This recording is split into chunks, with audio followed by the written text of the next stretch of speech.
This is the Seahawkers Podcast, episode 262. I'm Brandon Schultz of the Military Seahawkers, and I'm joined by my good buddy from the road, Montana Seahawker Adam Emmert. Yeah, finally getting this show out because I finally had a minute to pull over at some random interstate exit in Humboldt Redwood Forest. So if you hear like maybe a semi go by, or, maybe a biker gang comes by and robs me blind while I'm doing the podcast, you'll know what happens. So just don't be surprised. Well, it's probably a good thing that it worked out this way, Adam, because I feel like it gave people a sufficient amount of time to recover from this last game against the Bengals, because I think a lot of people needed that recovery time. They needed to recover from a win? That was hard on them. I have never seen a group of fans walking out of a stadium like more frustrated over a win before. Normally you have like the Seahawks chants of people walking down the ramp. It's the home opener. You get the win. But it was quiet. It was almost as if they may as well have lost the game. That was so morose walking out of the stadium. Well, you've met Patriot fan, right? They're like up 14. And they're like, oh my gosh, we're only up 14. We're going to blow this, man. And they're always mad, always sad, unless they win the Super Bowl. That's it. No, it was interesting, the reaction to this game. Was it ugly? Yes, it was ugly. Was it a week 1 through 4 performance from a Pete Carroll-led Seattle Seahawks squad? Yes, it absolutely was. This is exactly how it goes every single year with this team. They don't start out the year gangbusters, but what I like about it is they didn't start out gangbusters, but it was a win. It was a gutsy win. It wasn't a perfect win, but there were some things to look at with a positive light. And there were some things to look at and be like, yeah, gonna have to clean that up. With this coaching staff, they're able to look at those things that they need to clean up, get them cleaned up. Now, I don't know if it was a lot of missed tackles so much, but there were some issues with the defense, and particularly looking at you, Tedrick Thompson. But there's some positives too, and we're going to go through all those throughout the game. DK Metcalf, he seemed to live up to that offseason hype that everyone was considering for him. But there were probably some hype trains that were derailed in this game. And we'll look at the Steelers game coming up. And Adam, I want to let you know how a win against the Steelers, it really is a key to a Super Bowl victory for the Seahawks, and I'll get into that. Oh no. Yeah. I'm so mad that you put it that way, because they're probably not going to win that game, just so you know. Well, we'll get to that, and then in the second half of the show, I want to tell you about, I might have to talk about a guy in my section who was egging me on to boo my own team at this game. Oh, well, I mean, I think you should have the freedom to boo or to not boo. Oh, however, that's exactly what I told him. I said as much. You can boo if you want, dude. Yeah, and I'm telling you, like, your boo, like, I understand where it's coming from. There's some ugly things in this game. Yeah, I get it. And there were quite a few boos in this game, and I did understand it. There were the points in this game where, Russell Wilson's getting sacked back-to-back plays on first and second down, and then they come out and, 3rd and 26, and you have to just throw a short pass to whoever it was, Nick Vannett or Chris Carson, or run it up the middle. If you've watched this team in the past, that is what they do. There is nothing new that's changed when they're getting into 3rd and 27. It looks like it has in past years, so that's not surprising to me. Yeah, that doesn't mean just because you have like battered fan syndrome doesn't mean like you should accept it. Like that's not good, but it is the way that they play. And really, it was kind of a combination of not really dominating on the ground early. I mean, they really didn't dominate on the ground all game, but not enforcing their will through the run game. And then early on, especially, still trying to go for those chunk plays instead of trying to hit some more underneath stuff, which really isn't their MO anyways. A lot of the dink and dunk passing and that sort of thing. But they did find a way. They did find enough. And Russell Wilson pulled out a couple plays. And like you said, DK Metcalf had a really nice debut as a rookie receiver. It seems like he broke a record of somebody important somewhere in there. Oh, yeah, Steve Largent. And he was rocking the Steve Largent throwback jersey in the after the game. That was pretty cool. That was pretty cool. So, I mean, there's definitely some positive takeaway, and I think DK Metcalf's play is one of them. I mean, he really was a great physical presence out there for the wide receiving core, and he ran the kind of two routes that he can run really, really, really well to perfection. The deep route and then the slant. And those two things, there was a great breakdown done by a guy, I believe his name's Brett Coleman on YouTube. And he broke down DK Metcalf's game, and he's like, he could dominate the same way Calvin Johnson did. He basically ran two routes, a slant and a 7 route or a 9 route. Like, that's it. That's all they do. And you can dominate that way. And so you saw that early. You saw Russell Wilson trust him and, make a great catch in traffic, later in the game. And I'm still going to temper my expectations, throughout the rest of the season. But I'm glad to see him show up and Russell have the trust in him early. And I think that was really the key takeaway from me, that in his very first game, Russell Wilson had that trust to go to him. Now, is he going to maintain a 90-yard per game pace throughout the season?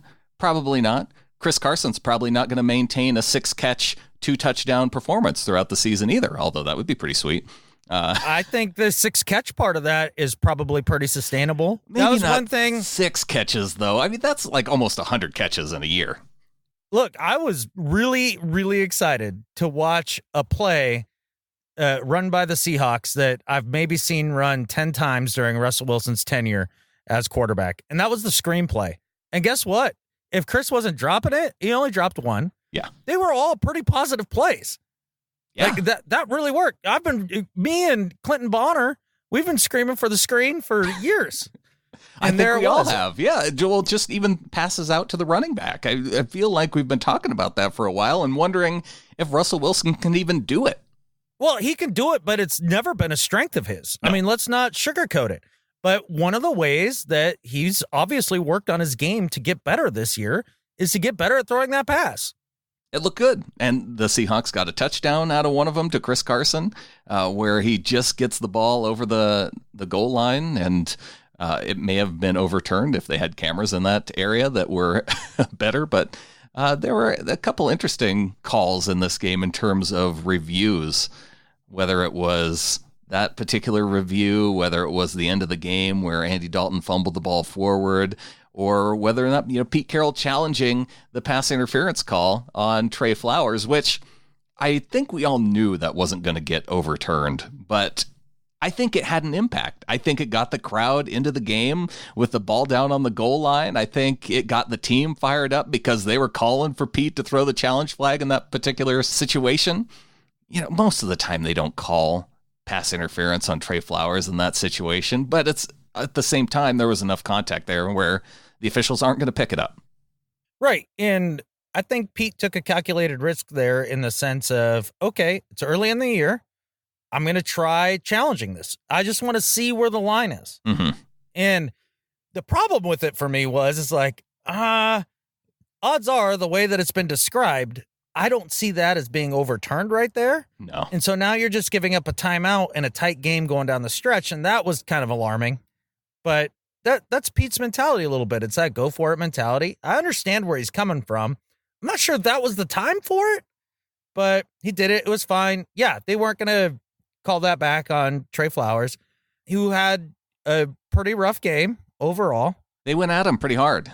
Honestly, a lot of the completions that he gave up were quick slants and things like that. And to me, and I mean, disagree with me if you want, it feels like those are the type of completions that the defensive scheme is designed to give up. That quick over the middle crap, for 5-6 yards, we'll give that up all day until it comes down close to the goal line. We'll let the linebacker stump you when you catch it. That's fine. Just don't get beat deep. But the problem is that the Seahawks did get beat deep. And there was particularly the drive right before the end of the half where, they send the linebacker off the edge, the tight end. Tre Flowers is a little bit late getting over there to swap out his zone assignment, and they give up the long play to the tight end, and then it's, just a couple plays later, and they're going deep for John Ross. Just over the fingertips of Tedrick Thompson. He was in position for that play, and it's so frustrating. Yeah, so I don't get nearly as upset about that play. Oh, I mean, especially knowing that it was a win when I finally did get to sit down and watch a game. But in real time, I probably would have been a little more angry, but he was in the correct position. He just made the wrong play on the ball. And that's something that's number one, completely fixable, and number two, it sounds like he doesn't normally do. So, like in practice. Yeah. So I feel like that's fine. What was maddening to me on a defensive standpoint of things was having the defensive line actually do a pretty darn good job of disrupting Dalton's rhythm. I mean, not with a lot of sacks, but at least making him move around and think about what he's doing, right? And give up completion after completion, just over the linebackers and in front of the safeties. That intermediate middle stuff with deep crossers and things like that. Man, they hammered that home. And once they started completing those, then it was screen here, screen there, and the linebackers didn't know which way to go. That was really difficult to watch. It did seem like they had a hard time really finding answers for a lot of the dinking and dunking that the Bengals were doing on the Seahawks defense. But, you say that frustrates you.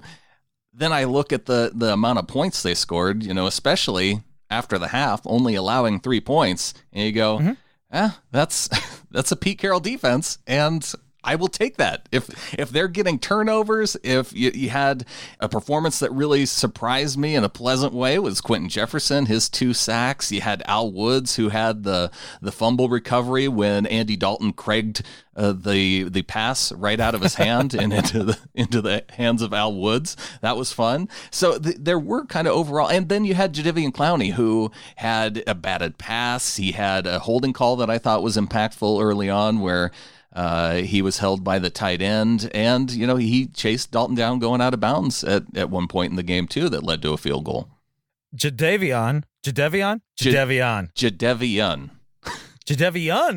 Oh man, I thought I had this down before we started again. It's not an on, it's an un, and it's not a Dave, it's a Dev. Jadeveon. Okay. Jadeveon. Not an emphasis on the E, though. The emphasis is on the Dev. Jadeveon. Yeah, whatever. Like, that's just too much. And so it's JD from now on. So JD was actually fairly disruptive, and I thought he made a great debut for a guy who's barely knows the defense, and was just out there with effort. And you could tell it made a difference. It made a difference for the other pass rushers. There's a reason why Quentin Jefferson had a big game. It's because they had to pay so much attention to Clowney and all of the mess he was creating. A lot of people talked about Clowney's sack numbers when we signed him and being like, well, he's not an elite pass rusher. Well, right. But I'll bet you money that J.J. Watt's pass or his sacks come down by a fair amount this year. Just because of the disruptive force that Clowney was for them and how many sacks that he opened up for him or Merciless or any of those other cats. So I was excited about really the defensive line as a whole. They got after the passer fairly well, and we've got more help coming in that department. But what I was most impressed with was the idea that they really shut down the run. And really, the Bengals didn't even seem to try. They didn't even want to run it, because it looked like they were going to take what Seattle was giving them and be content with trying to dink and dunk. And it was an interesting stat that I saw when quarterbacks have those career-type days. I think I may be wrong, but I think the stat was if the Seahawks allowed more than 400 yards passing, that they're 6-0 in those games. I was just about to bring this up, so I'm glad that you led us there. So I heard a lot of people wringing their hands about the fact that, oh my stars, Andy Dalton threw for over 400 yards on us. 400 yards. Yards don't matter. God, passing yards don't matter. I don't know how many times I have to say it. The fan base can't seem to get it through their head. It's absolutely asinine. Did they hold him to less points than the offense scored? Yes. Then great. The defense did its freaking job. Don't concern yourself with Andy Dalton racking up yards in the green zone, in between the 20s. Nobody gives a crap about those yards, especially Pete Carroll. That's who this team is. If that drove you crazy, well, then get ready for a long year, because it's going to be a lot of this bend but don't break thing and hold people to field goals while you hope to score touchdowns. That is going to be the complete mindset. Oh, and winning the turnover battle, like just getting after the ball. I could care less if they rack up, a few extra first downs for the most part until the time of possession gets a little lopsided. But At the end of the day, it's limit the points, create turnovers, create sacks. That's the name of the game. Oh, and stop the run. Those things right there. Those things right there. And honestly, the defense did it. And not only that, but they came up even bigger down the stretch and helped seal this game. Points definitely matter. You definitely need to score more points than the other team. That's the key to victory in every game. The key things for me for this defense were seeing them shut down the Bengals in the red zone. 0-3 inside the red zone. They had a missed field goal. When they were in the red zone, they only kicked 2 field goals. But Seattle's offense inside the red zone, they were 2 for 2 with scoring touchdowns. So the ability of the defense to shut the other team down, particularly in the red zone. You brought up turnovers. Cincinnati had 3 turnovers. They had the 1 punt fumble. They had the Andy Dalton fumble, and then there was another fumble the fumble to end the game, obviously. And then you just had the 1 fumble by Chris Carson, which came at a really bad time, but they were able to recover from that and get the ball back. But I still trust Chris Carson. I think that's going to be fine. I'm not worried about him fumbling the ball all the time. Again, it's week 1. These guys haven't gotten many live bullets fired at them. And it was at the end of a long run. A guy snuck up behind him that it was a little fluky. Yeah. That was fine. But I like the way, even though Chris Carson didn't rack up a lot of rushing yards, he still set the tone. And like a lot of people are missing on this. Once they set the tone with Carson a little bit, you saw towards the end of the second half, play action now opens up everything in the sense that Russell Wilson fakes it to Carson and then unloads a bomb to Tyler Lockett for a score. Yeah, and apparently we're going to need that help with the play action because the offensive line was not as good as I expected. Again, it's week 1, but I thought they were going to give Russell more protection than he had in this game. That was a joke show. That was an absolute joke show. And they are going to have to get their poop in a group right quick. Yeah. That was unacceptable. That was an unacceptable performance by the offensive line. And Justin Britt got manhandled. So, just what I was going to touch on. I think whatever it is that he got hurt with early in the game, but managed to gut it out the rest of the game, limited him severely. It made a huge difference because then at that point, then they're picking on the left guard, whoever's in there, at any given time. And then frickin' Ifedi just looked like he was clueless again, like he regressed to 2 years ago Ifedi. That was maybe the more frustrating thing. And that's something they're going to have to get cleaned up going into the game against Pittsburgh because it's not going to get any easier with the guys on the defensive line for the Steelers. Well, fortunately, if you watched a little of that Pittsburgh Steeler game early, I don't think the second half even mattered. I didn't even watch it. I don't even know if the first half mattered after they got down by 20 points. Yeah, well, I watched it up until they got down by 20 points.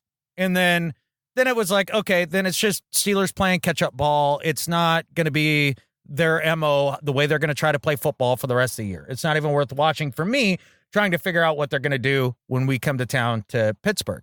But what I did see early on, and I don't know if you noticed this, Brandon, but the Patriots were running the hell out of the ball. Yeah. They smashed them with the run, and then once that happened, then they started using play action, and Brady picked them apart. What offense does that sound like to you? It does sound like the Seahawks offense. Yeah. So I think that could play a huge role. The other thing that the Patriots seemed to kill them on early with in often was shallow crossers. Yeah. And that's not something that this offense really implements a lot. And I'm sure that has to do a lot with Russell Wilson's height. Like, he does 1,000 things to make up for it, and it's more than worth having as your quarterback.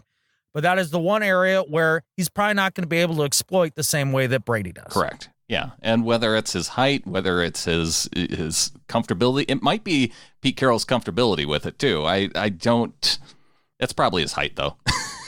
Yeah. You just can't see and get it up and down over the offensive line quick. Well, you know what I mean? Well, before we get more into the matchup with Pittsburgh, I wanted to ask you one question because going into this game against Cincinnati, why did we think the Bengals were going to be bad? Well, because everybody said they were going to be bad. That's the thing. And I mean, a lot of people wringing their hands too over the fact that we didn't beat the Bengals by more. Right. Well, okay, understand, but we really don't know for the most part who these teams are until about week 6 or 7. That's when you start to get a real good feel for it. And I didn't know that. I guess I just didn't know in my heart of hearts that they were just going to be terrible. I think it has to do with everybody's opinion with Andy Dalton. I think that's probably what it boils down to. We may find out 6 weeks down the road that when you pair Andy Dalton with a coach like Zach Taylor, that maybe he has a little bit of a resurgence the same way that Alex Smith started to have a resurgence with Jim Harbaugh and then Andy Reid. It may just be the right fit for Andy Dalton at this point in his career. We don't know, but I feel like I'm in the same boat. I go, well, why did I think the Bengals were bad? Well, it's what we heard in the media. It's what we saw in the power rankings. It may have been, our Rams hatred and the fact that Zach Taylor was going to be the coach. That may have had something that may have played a part into it too. So yeah, it creeped into my mind that, yeah, we don't know these teams. We saw with the Rams, they were so close to, that was a close game with the Panthers in week 1, and they go on the road and you say, oh, well, we kind of thought that was going to be a coin flip type game, but then the Panthers come out and they lose to Tampa. So on a Thursday night, a Tampa team that lost to the Niners. So yeah, we don't know how these teams are going to be early on in the season. Not really. And after a quick week 1 knee-jerk reaction, if you were to rank the teams in the NFC North, it'd look a lot like this. The Baltimore Ravens on a whole nother planet. Right. The Bengals, pretty good. The Steelers, pretty terrible. And the Browns, maybe the worst team in the league. Right. Do you think that that's the way that division is going to finish up when it's all said and done? Are the Ravens going to go 16-0, blowing every team they face out by 50? Probably not. Yeah, Lamar Jackson's going to break the Mahomes touchdown record in a season this year. That'd be fun. I'd be fine watching that. It would at least be entertaining, but do I think it'll happen? No. No, it's not going to happen. We know that the Steelers aren't going to only score 3 points. We know that the Seahawks have had their struggles going into Pittsburgh and getting a win. Just historically, it's interesting to look back that, well, Pete Carroll, the last time he was there was 2011, so Russell Wilson didn't even make that trip, and they score 0 points against the Steelers. Yeah. The last time that the Seahawks won in Pittsburgh, it was in 1999, Mike Holmgren's first year with the team, his 3rd game as the Seahawks head coach. They won 29-10, not a single offensive touchdown. You had a pick 6, you had a Charlie Rogers 94-yard punt return, and 5 Todd Peterson field goals. And all 10 points by Pittsburgh were scored in the 4th quarter. Who's the quarterback in that game? Was it Kitna? It was Kitna. Wow. Yeah, I don't have a lot of confidence going into Pittsburgh, especially after they just got embarrassed by the Patriots in Foxborough. That doesn't feel good. That's everything that somebody like Mike Tomlin needs to light a fire under his team's ass. It doesn't set up well. Well, it does set up well for the Steelers because you mentioned that margin of victory against the Patriots. And I was talking to some of the Steelers guys this week, and they said that coming off of a blowout loss of 20 or more points, the Steelers are 6-1 when they come back home in those situations.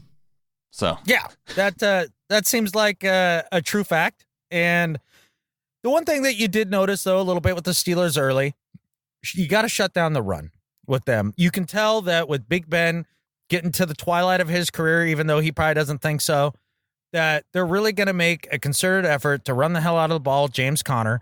And they did. They really did try. But the Patriots were all over it. They weren't having it, especially those outside, stretch plays from the shotgun. They were running a lot out of the shotgun. If they do that again against us, which I'm not sure they will, but let's say they do, I like our chances there, getting that shut down, making Big Ben one-dimensional, and again, just trying to hold him to field goals.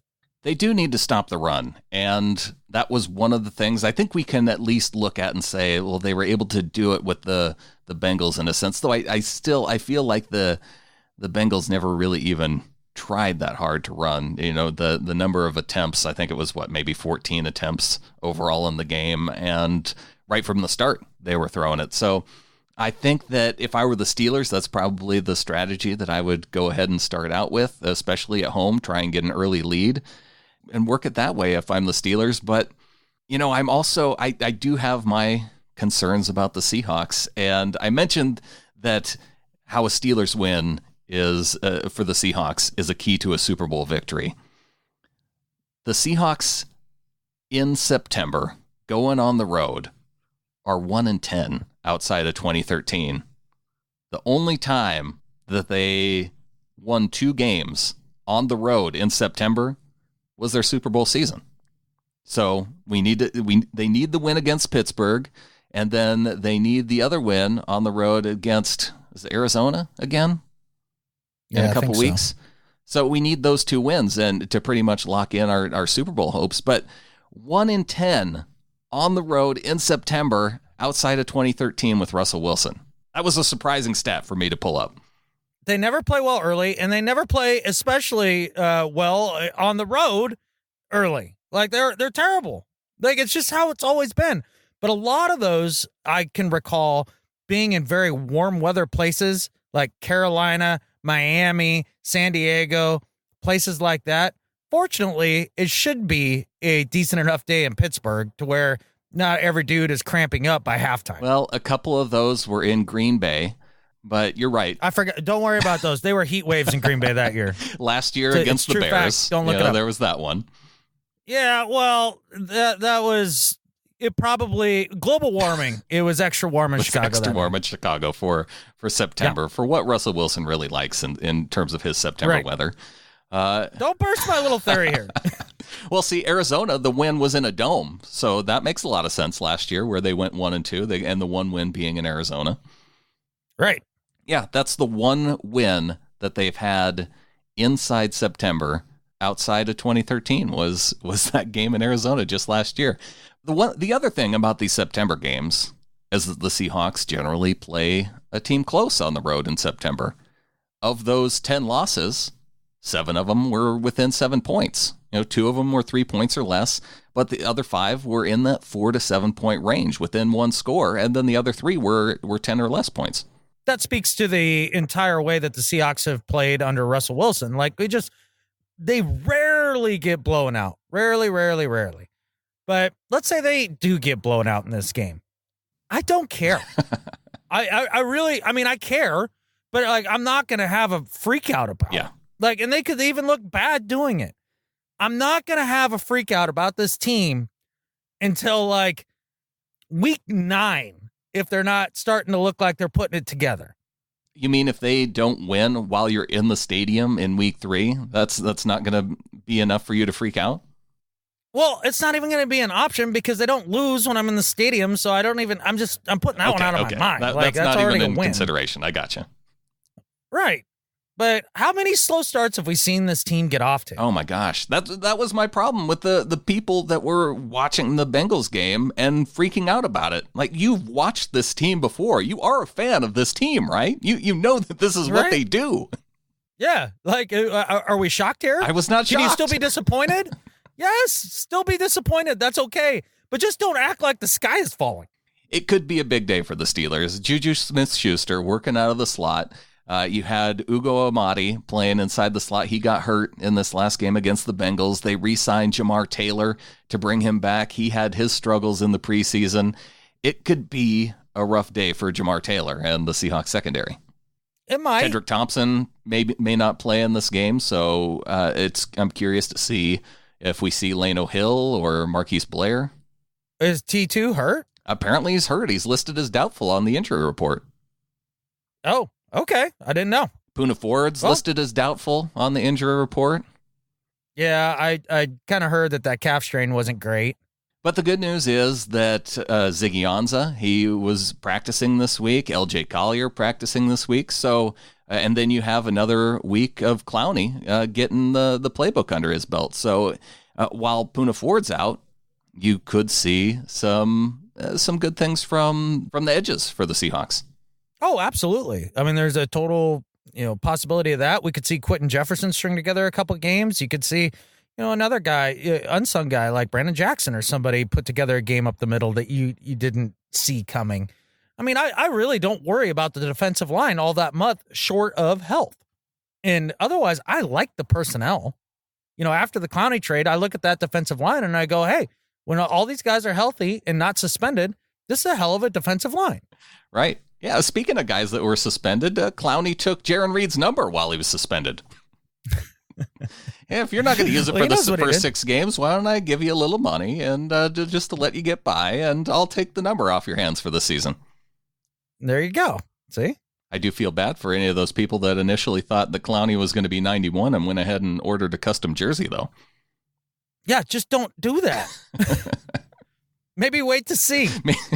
Give him a week inside a Seahawks uniform just to see what he ends up with. Yeah, to negotiate with the guy wearing his number, which happened to be Jaron Reed. And right now, I'm sure he's losing game checks, right, over the suspension. He probably was fine taking the money. Oh, I'm sure, yeah. Hey, and as far as numbers go, I'm still holding out on getting my Shaquem Griffin jersey because 49 just doesn't seem like a real linebacker number to me. There you go. Exactly that right. Could change any time. You never know. Although maybe not during the season, but I don't know. I guess I'm not going to worry about it too much until he comes back off of IR. Well, he wasn't. Griffin wasn't on IR. Keem wasn't on IR? I thought they did put him on IR. Oh, well, there you go. They put Dixon on IR. Wait, which Dixon? Oh, Ed, not Michael. Oh, okay. I was like, wait, I saw him playing. Yeah, we have the good Dixon suited up and punting. Okay, all right. Although, man, he was really, kind of quick punting a lot of those balls. He almost, it was because he almost had that first one blocked. Yeah. I don't know if it was a special teams coach who got in his head, one of the Bryans or, whatever. But I was a little disappointed in the hang time with all but one of them. Yeah, he did boom one, though, I think it was after the 2 sacks and then the give up play where he really boomed one. But yeah, I don't blame the guy for not wanting to get hit. He does kind of have a quick follow through, though, anyway. What, does he think he's the Arnold Palmer of punting? People are digging this punting analysis, though, I bet. Well, you know what? If they don't, then they're probably not a true fan because he's a big part of our team. So whatever. The key to the game, stopping the Steelers, making them one-dimensional. Just like against the Patriots, they just had 12 runs for 25 yards. That made Big Ben go to the air. 47 passes, completed just 27 for 276 yards, which is probably, if you look at Andy Dalton's stat line and they don't give up those 2 big plays, he's probably at about 276 yards on the day. Yep, exactly. Since you're on the road, let's cut this a little bit quick. We'll get to the back half of the show. I'm going to tell a little story, and we'll welcome some new members of the flock. I love it. All right, let's do this. Getting into the second half of the show, and Adam, I think the 2-year freeloader grace period we introduced the last show, it seemed to resonate with people. Oh, well, good. Because this isn't easy. After being in 3 different sawmills over a 1,700-mile span over the last 6 days, it was really hard to fit this show in. I'm not going to lie. But we did it. We got it in before the game on Sunday. So people are now going to have something to listen to on Saturday as they're getting ready, because it's going to be tough, waiting for that early morning start on Sunday. And I'm glad we could be there for folks. Exactly, man. Troy asks, how do we apply for a freeloader grace period extension? I think you just did. Guess what, Troy? Granted. Troy's extension's granted. Yes. And I'll tell you what. Whether I deny or grant these extensions are going to be completely arbitrary and on a whim. So if people email in asking for an extension, just be prepared. It's not automatic. No, if you make a great case, I might be like, screw you, get in the flock and quit your whining. Or maybe you're just like, I got no excuse and I suck at life. I might be like, granted. It'll be like a Blair Walsh field goal attempt. Right. Nobody knows what's going to happen. You don't know. It might be a short gimme and you miss it. Right. Well, let's give a welcome of the flock to Jeremiah James Smith, who is in at $25 a month. Says, hey guys, just want to say that you guys rock. Best Seahawks podcast that I've heard. Information on point, fair opinions on the team, and the team matchups about players, staff, coaches, you name it. Adam, you're hilarious. I laugh at the things that you say. I love when you say catfish, the Rams, and catfish, every division opponent that we face. I just subscribed to you guys on the 25 per month tier. Been hearing from you fellas for quite a while and decided to be part of the flock. Hope that the Hawks go 12-4 or better this year and beat the Rams once or twice in the 2019 season. Go Hawks. Go Hawks. I'm really, really secretly hoping that this Jeremiah James is the same one that I saw sing at the Top Hat, like probably like 7-8 years ago, who was awesome and love that guy. Yeah. I'm really hoping for that. If it's not, then I'm still going to be happy because he seems like a cool guy with a good taste in humor. And I like how he says, been hearing from you fellas for quite a while. That feels like code for about 2 years. True fact. Speaking of people who have been with us a while listening to the show, Cora in Deutschland became a 12/12 patron. Yeah, I didn't know it. She hasn't been a 12/12er for a while. Yeah, that's people like that that you go, like, because we met up with Cora at the London game. Yeah. And it just feels like she's been part of the flock for so long. Yeah, exactly. I was kind of surprised. So thanks for that. David Croyle in at $3 says, I forgot to put a message in the Become a Patron page, so I'm messaging it to you. After listening to your last pod, I realized I had been freeloading for almost 3 years. That was way longer than the 2-year grace period Adam had allotted. Yeah. So here's my $3 a month from a 15-year-old who lives and breathes Seahawks. Thanks for producing such a great pod, guys. And last but not least, go Hawks. Hey, go Hawks, man. That means he started listening when he was the magical age of 12. Yeah, exactly. No, that's great. And I although I do feel a little bad for shaming, somebody who's not a legal adult into like giving us money. that I don't know is good, but I appreciate it, man. I probably did worse things with my money when I was 15. Oh, I know I did. But secondly, you're the crooked commissioner of the Pickem League, and so you can always just throw him a prize. That's true. Yeah. And I got a prize out to Ithrin, who won the Pickem League Week 1 this past week, with 14 correct picks. That's just cheating. There's no other way around it. I went 12-3, was super proud, thought I was like crushing it, but no, turns out not. Turns out you were not the best team. No, which I still got to put a new team name up. I'm sorry. It's been a crap show this last week and a half for me. I'll get it together, I promise. But we both have some work to do to get things together, but yeah, it's fine. We have some more members of the flock to welcome, including Joseph Van Tassel in at $5 a month. Welcome to the flock, Joseph. What was the last name? Van Tassel. Van Tassel. Oh, I thought it was fantastic. And since it's not, his new name now for me forever is going to be Joseph Fantastic. Joseph. He should change that. Well, if not, that's just who he is to me now. Because I think Keith Kedover has officially changed his name to Flocktimus Prime on his birth certificate now. Yeah, which makes sense. Yeah. I mean, that way when people call him Flocktimus in public, it fits with the legal description on the birth certificate. Yeah, he can have it on his driver's license now. It's a good way to go. Yeah, what could go wrong? Welcome to the flock to Paul Murphy. Paul in Seattle, in at $5, says, hey, Brandon and Adam, just signed up to be a little flocker this week. I'd never normally pay money to a couple of strangers, but you guys not only know your Hawks, but also brighten my day with your humorous take on all things NFL. I'm originally from Scotland, now living in Seattle with Seahawks season tickets. I'd love it if you could give a shout out to the UK Seahawkers. So many of my friends are part of that group and love the show. Hope to see you at a flock meetup sometime in the season. Keep up the great work and go Hawks. Oh, and go Hawks. And yes, we have a lot of mutual friends with those UK Seahawkers folks. Like, a lot of good dudes. So next week, Paul, the Saint game, you're going to be there, right? Right? Listener meetup, right? Going to come down, say hi? Yeah? You better. Yes. I'm already starting to put the plans in place. I'm trying to find a venue for Saturday night that we can meet up at about 6:30 on Saturday. And then there's a comedy show at Comedy Underground at 10 o'clock. I thought it might be fun to scoot over there wherever if we decide to do that. And then those two things are kind of tentative, but set in stone is we're meeting up at the Military Seahawkers tailgate. And that'll be Sunday morning before the game, and then to Pizza Professionals after the game. Yeah, exactly. So I'll probably do the meetup on Saturday. I probably won't go to a comedy show at 10 p.m. That's probably not going to happen. I tried to do the drinking meetup early enough in the evening because I know you're camping that evening, and you might not be able to stick around town late. Right. And I like to drink early, so. Well, 6:30. I mean, that's not super early. No, that's perfect old man drinking time. That's when you start. I can move the time up if you want. We could meet up at earlier than 6:30. Well, then I have to leave Montana earlier. Oh, okay. Yeah. So I picked a pretty good time there. See, I didn't run this. Yeah, We can work these logistics out on this show right now. Yeah, I'm sure everybody's thrilled. Who else got in the flock for this biting commentary that we give? Santiago in at $3 a month says, thanks for the great content. I started listening a few weeks before the draft this year. You have satisfied my desire for football content admirably in the offseason. Thanks and go Hawks. Welcome to the flock, Santiago. Yeah, that was addressed to you, Brandon. Good job.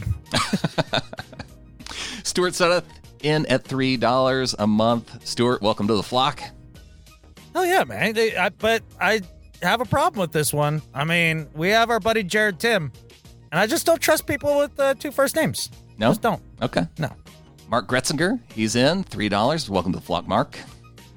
Or welcome back. He got enough flack for that last name that I trust him. See how this works? And Will in at $3 a month. Welcome to the flock. Will says, hey, Brandon and Adam, as I was visiting Seattle and Aberdeen in 2013, I was turned into a football fan and a Seahawker by local friends. Last year, I saw my first game in London. This experience was so amazing, and ever since then, I'm following your show. You're the best. Go Hawks from Germany. Dude, you're the best for becoming a Seahawks fan from across the pond. That's not easy to do. That takes real effort and commitment. Welcome to the flock to Scott Harrion in at $3 a month. Ooh, I see. I'm partial to Scott's. Don't ask me why. Again, This is all on a whim. Well, isn't your dad's name Scott? Yeah, but that's not why. He's so-so. Okay. Yeah. And Paul King in at $3 a month through PayPal. And Paul says, thanks, Adam, for calling me out in this week's episode and convincing me to get in the flock after 2 years of freeloading. Flying the flag for the Seahawks in the not-so-Pacific Northwest of England. Go Hawks. Hey, go Hawks. See? I knew it would work. Nobody wants to feel like a freeloader. No. And our last one here, we had a 1212 one-time donation from Johnny D in Silverton, Oregon. Says, I've been worried. I was being a freeloader for listening to the podcast for free since I found it earlier this summer.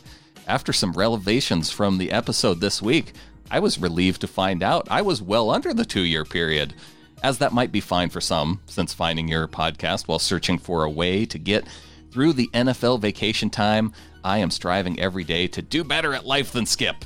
With that, I've made a one-time donation and will be looking to join the flock. I will be honest, though, and admit that this is also motivated by a neurotic sports superstition. I know that it will keep me up late at night if I didn't do so before the start of the season. The sports superstition that I am afflicted with has been used for good in this case, as well as on game days where I am positive that the Hawks will only do well if I am doing something productive. Mowing the lawn, saving the world, laundry, etc., which I know is completely egocentric, or is it narcissism? It does help to get things done on the weekends, though. I love what you two are doing and really enjoy the mix of Hawks/NFL news and the banter between. I have since worked to spread the podcast to the masses as each episode gets better and better. I will admit the Rams Know Your Enemy episode was amazing and my favorite so far. Yeah, well, apparently a lot of people enjoy it when I get a little sauced for the podcast. They like that better. I don't know. Drunk Adam just needs to make appearances every now and then, and it helps the show. About once every 2 months, I think. It's just a little sprinkle of it. Yeah. But, yeah, way better at life than Skip Bayless. He crushed the freeloader grace period. Yeah. So, yeah. Welcome to the flock, Johnny. Yeah, welcome to the flock, man. It's a cool family. All right, well, before I move on to my story, Adam, I did get one other email here from somebody who maybe wasn't so impressed with the freeloader grace period. Says, okay, I was going to donate since I prefer your show over the others, but now I'm embracing being a freeloader. If anything, I feel as if the Seahawks should cover the freeloaders out there, with me for being a lifelong Seahawks fan. I was born in '72 and was raised a Seahawks fan by my Pacific Northwest family, all whom hated me and tied me to the easiest team to beat throughout history, except in recent years. So the household I was raised in and all my aunts and uncles have been fans of the Raiders, Broncos, Cowboys, and Patriots. So year in, year out, I've remained a Seahawks strong. Of course, I'm mentally unstable because I'm always thinking that the Seahawks will go 16-0 year after year. So I like your show. Recently turned on by my kids showing me YouTube and stumbled on your show. Keep up the good work. From a freeloader. That's from Jason. Funny stuff, man. Hey, well, appreciate that, Jason. And I like this idea that the Seattle Seahawks, the organization, needs to subsidize all the freeloaders that listen to the show. Like they should just give it. Now we're getting somewhere. Now I think that the organization itself should begin to pay us directly, but then stay out of our hair and not really make us do anything. Right. Just let us keep doing what we're doing, but subsidize our effort in some way. Yeah. Yeah. On behalf of all those folks, that have suffered their whole life as a Seahawks fan in one form or another, especially when you have family like that has like just some god awful fandoms, I feel like the team might need to subsidize fans that are in that type of situation. Like whether it's just, a little bit of a cut for being a Seahawks fan every month, like a $12 a month check. If you can prove that you're surrounded by family members that are Raiders, Broncos, Cowboys, and Patriots fans, like you deserve just a little bit of a cut to help keep your fandom going. Look, I didn't watch Democratic debates last night. I just didn't get around to it. But somebody should pick up this platform. That seems like it's right up one of their alleys. One of them, right? It does, yeah. Yeah, I don't think there's anything wrong with that. No, one way or the other. I mean, it's not like I care much about who their candidate is or anything like that. This isn't a statement on that at all. I just think that some national figure should make this their platform, and I think it would do well for me. If I can get charged $10 for a beer when I go and watch a game, the Seahawks can manage to scrape off a little bit of that cheddar off the top and give it to fans who are in rough situations like Jason. There we go. Exactly. Your fandom is only as good as the least among you, Yeah.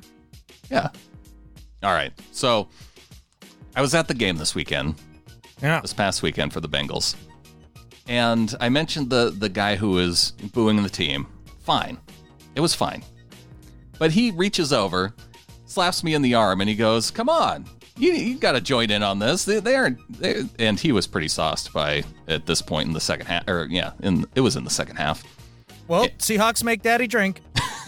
He was drinking even before the Seahawks kicked off. Yeah, see, that's how bad it is for this poor chap. He's already drinking before the game. So he's egging me on and criticizing me and my fandom for not booing the team. Right. I'm like, dude, I'm not booing my team. I'm sorry. And then just not my thing. And he acts all offended, like now he's the jerk, which he kind of is. But I said, dude, you can do what you want. I don't care. Yeah. I'm just not doing it. Did you make noise on third down? Did I? Yeah. I made noise on first and second down too.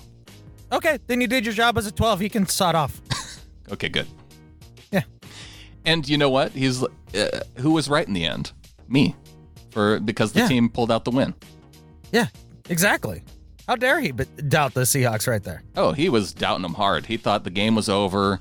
They were going to be terrible. And it made me wonder if he'd ever been to a game before. Yeah, well, maybe it was a first-time experience. Who knows? I don't think so. I think he knew what he was doing if he's drinking to get ready for a 1 o'clock start. Yeah. Does he give it the DCH reverse jinx? Is that what he's trying to do? It didn't feel like a reverse jinx, but maybe it worked as effectively as a DCH reverse jinx. Yeah, well. I think DCH was in full effect probably by halftime of this game, saying how much we were going to lose, especially after going down 17-14 right before the half. Oh, probably. Hey, speaking of which, are we doing the chats on the Facebook still during games, or has that changed to another platform in the Ring of Honor? It's a little bit of both. It's on the Ring of Honor, but we have a Slack channel now for during the game. Why is that different? Because with Facebook, it's their algorithm, and I go to Facebook and I'll see posts that are from 3 days ago. And when we're doing it, and we're doing a chat during the game, it makes it really wonky. So with Slack, it can be sequential. Oh, okay. All right. That might be enough to motivate me to figure it out. Because then you can chat in real time. Facebook's not good for that. That's helpful. No, not really. So that is for our members of the flock who are in the Ring of Honor. You'll find the link there. I think I posted a little sticky note to the top, or at least I will. I'll put it back up on game day so people know how to find it. So you know how to find it, Adam. Thank you. Because again, this is all about me. It's all about you. And Nathan in Bloomfield, New York agrees. He says, if there's one thing I've learned from listening to this podcast for 2 years now, it's that you always listen to Adam. No matter how much he sounds like he's just ranting about nothing, he's built quite the resume of correct opinions. Eddie Lacy, Rashad Penny, Amara Darbo, etc. And now, after this offseason, with all the rumors that Antonio Brown could be traded, and Adam immediately saying that he had no interest in the Seahawks trading for the best wide receiver in the game, Adam once again looks like a genius. Well done. Hey, thanks, man. Like, even a blind squirrel finds a nut once in a while. And I do get my fair share correct. Let's put it that way. Although you didn't call DK Metcalf the best wide receiver in the game this offseason, so I think you might miss out on that one. What did I say about his upcoming season? What would be a successful season in my mind? Like 600, 700 yards. Yeah. Yeah. Still on track. He could break it even. Or he could come back down to earth after a breakout game like that. No, it's always a steady trajectory to awesome. There's never any setbacks, ever. That's right. Jermaine Kearse was awesome every year. Every game, every down. Hey, speaking of prognosticators, how about Michael Walters from back on August 3rd? Says, am I crazy for thinking that the Hawks should make a move for Clowney? We obviously need some D-line help, and we seem to have 99 linebackers. Maybe ship Mingo and a late-round pick? Yeah. I saw that, right after the Clowney trade? I happened to see it. I was like, wow, okay. What's the stock market going to do over the next week? Any penny stocks I need to be investing in? I'll take any tips. Yes, let us know, Michael. You've clearly got this dialed in, because I remember seeing that comment initially, and I'm like, we're going to be able to trade for Clowney with Mingo and a late round pick. Yeah, well, turns out we can. And we can get the Texans to pay for it, so how about that? Well, at least half of it. Maybe we need to get John Schneider to start working this deal for Minkah Fitzpatrick from the Dolphins. Oh, yeah? Well, maybe. I mean, he'd pair up nicely with McDougald, right? Or even a slot corner. Yeah. Does he play in the slot more? I thought he was a safety. He's kind of both. He's more of I think he played more corner in college, though. And he's he's not happy in Miami because they're playing him at safety. Well, that's not why he's not happy in Miami. That's true. Yeah. All right, Adam. Well, what do you say we get into some do better and better at life? All right, man. I'm going to be short because I want to wrap this up quick because I'd like to You're drive sitting back by up the into freeway in California. You need to get back to, you need to get back on the road and get home. I'm getting looks from people who stop. They're very confused as why I'm sitting in my car yelling at things. That's not abnormal in California. Yeah, I know, but you still don't want to be the crazy person on the train, right? But speaking of things that are normal in California, this is my do better for this week. Everyone here, and again, this is short and sweet. Everybody here drives like a catfish pole. God, they are such jerks. Ride your ass, cutting in and out of lanes, cutting you off, going 15 over the speed limit, running you off the road. I'm going 5 over. That should be enough. I'm in the middle lane. Go around, okay? Right. Just move. Just head up their butts the entire time. I can't stand it here. Do better. Yeah, I can see that you've been in the California traffic too many days now. You need a break from the city time. Oh, man. My do better this week is for NFL refs. And watching football this weekend, it got me annoyed, Adam, about the officiating. And there's one call in particular that makes me wonder if there's some kind of meeting by all these refs to make a call in the way they do.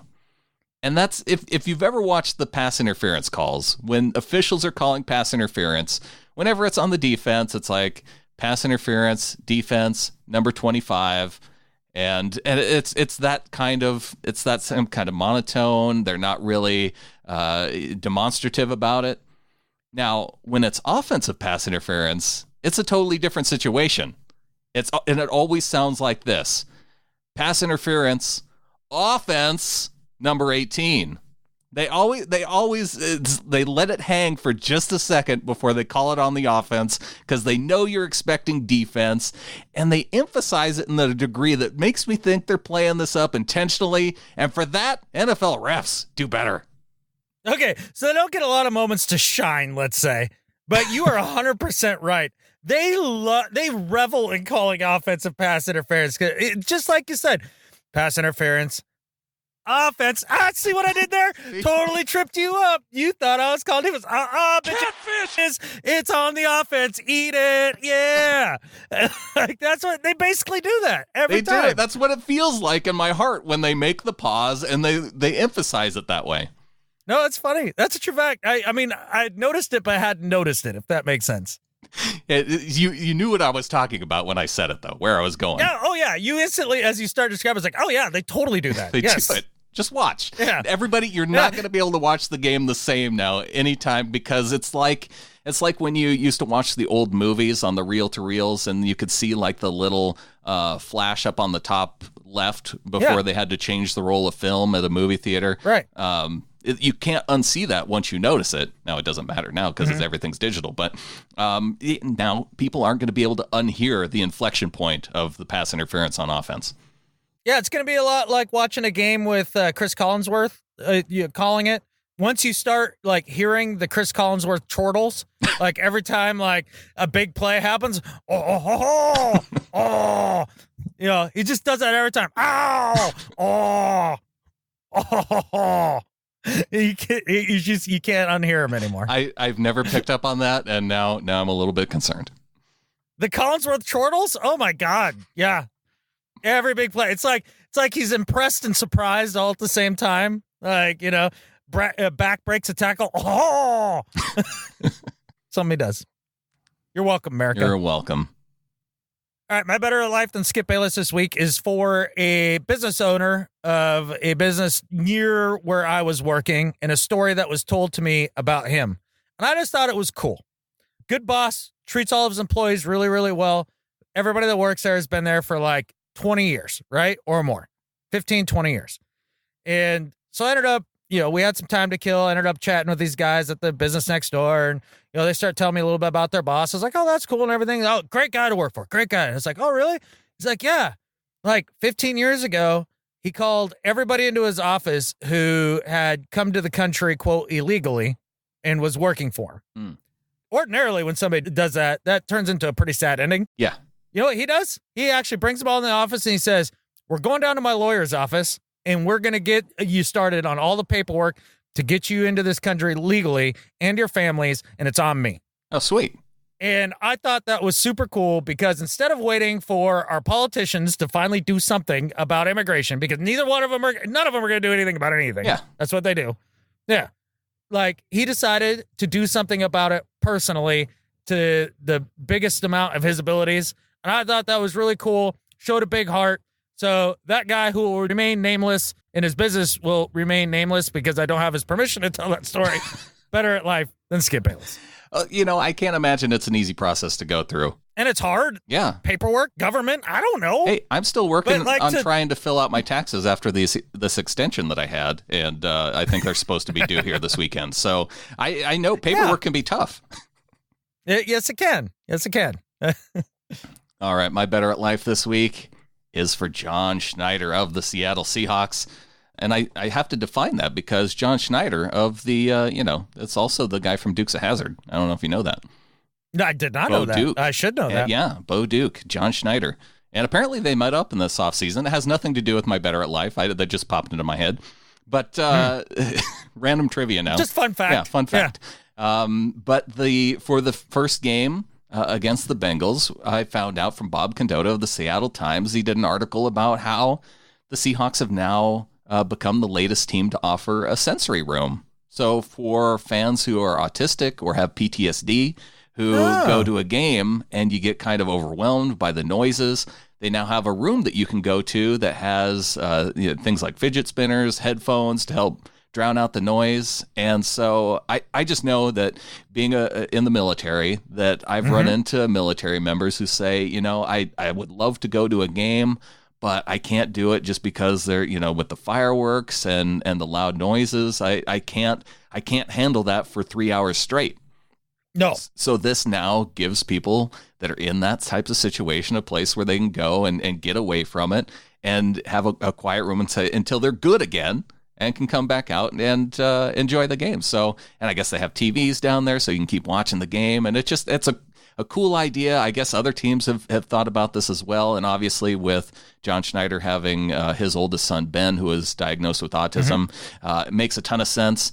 And so for John Schneider and the Seahawks and their new sensory room, better at life than Skip Bayless. I like it, man. Those kind of tie together.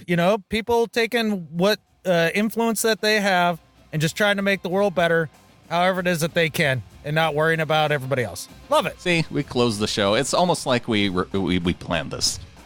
Yeah, but we didn't. None of the catfish never planned. No.